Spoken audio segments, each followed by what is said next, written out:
السلام علیکم۔ جن چیزوں سے نماز ٹوٹ جاتی ہے، جو چیزیں نماز کو توڑ دیتی ہیں، نماز کو فاسد کر دیتی ہیں، وہ چیزیں سنیں، یاد رکھیں اور ان سے بچیں۔ نمبر ایک، بھول کر یا جان بوجھ کر نمازی کسی سے بات کرے تو نماز ٹوٹ جائے گی۔ کسی کو بھول کر یا جان بوجھ کر سلام کرے یا کوئی نمازی کو باہر سے سلام کرے تو نماز پڑھنے والا اس کا جواب دے تو نماز ٹوٹ جائے گی۔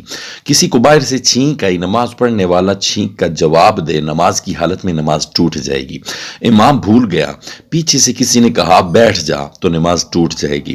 اللہ تعالیٰ کا نام سن کر یا حضور صلی اللہ علیہ وسلم کا نام سن کر درود شریف پڑھا، اس کا نیت تھی، ارادہ کیا، جواب دیا، صلی اللہ علیہ وسلم پڑھا یا جل جلالہ ارادے سے، تو نماز ٹوٹ جائے گی۔ اگر ارادہ نہیں تھا، اچانک ایسا لفظ نکل آئے صلی اللہ علیہ وسلم یا جل جلالہ، تو پھر نماز نہیں ٹوٹی۔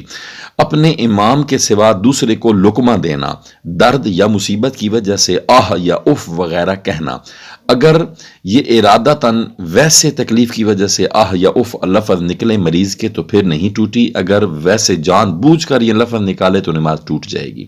نماز پوری ہونے سے پہلے سلام پھیر دے کوئی نمازی، یا بھول کر پھیر دیا تو پھر کوئی حرج نہیں، ویسے جان بوجھ کر پھیرا تو نماز ٹوٹ گئی۔ اگر بھول کر سلام پھیرا تو پھر آخر پہ نماز میں سجدہ سہو کر لے، جان بوجھ کر پھیرا تو نماز ٹوٹ گئی۔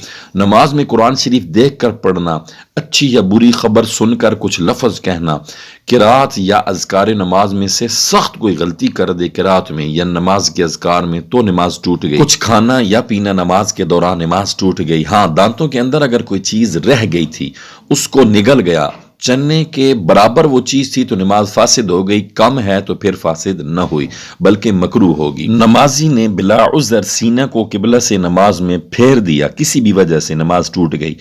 بچہ آ گیا، عورت یا ماں نماز پڑھ رہی ہے، اس کی چھاتی کو بچے نے چوسنا شروع کر دیا، دودھ نکل آیا، نماز ٹوٹ گئی۔ عورت نماز میں تھی، مرد کا بوسہ لینا یا شہوت سے اس کے بدن کو چھونا، مرد نے شہوت سے عورت کے بدن کو چھو دیا، عورت نماز میں تھی، نماز ٹوٹ گئی۔ اور چیزیں بھی مفسدات نماز میں سے ہیں، لیکن یہ موٹی موٹی چیزیں بیان کی گئی ہیں اختصار کے ساتھ، لہٰذا خیال رکھیں، ان چیزوں کو یاد کریں اور اپنی نماز کو فاسد ہونے سے بچائیں۔